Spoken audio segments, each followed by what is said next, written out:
नमस्कार, मैं डॉक्टर प्रदीप कुमावत। उदयपुर के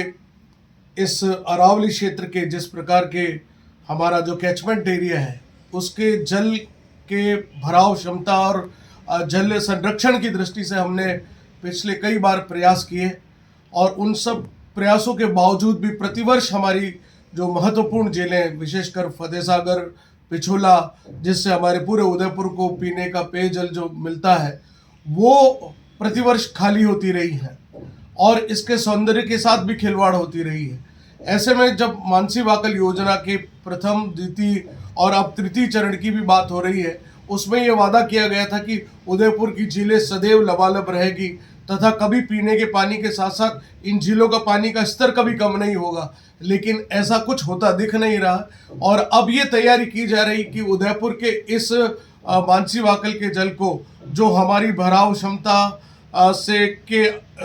से अभी आधा योजना बनी हुई है, वो सारा पानी मारवाड़ ले जाने का प्रयास किया जा रहा है। माही का पानी उसी प्रकार गुजरात जा रहा है। हमारे मानसी वाकल का जो जिसे हम दक्षिणी क्षेत्र कहते हैं, वहाँ का पानी भी बहकर गुजरात चला जाता है। यानी हम अपने घर में इकट्ठे किए हुए पानी से हम दूसरों का तो पोषण कर रहे हैं और खुद के घर के जो किसान है वो प्यासे रहे। महत्वपूर्ण बात यह है कि इस सारे विषय को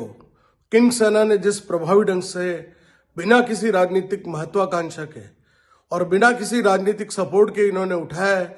ये विषय सर्वाधिक महत्वपूर्ण है कि ये जनता का मुद्दा है, जन समस्या से जुड़ा हुआ है और जन जन से जुड़ा हुआ है। अतः जन जन की इस समस्या को किंग सेना ने प्रभावी ढंग से उठाया और निश्चित रूप से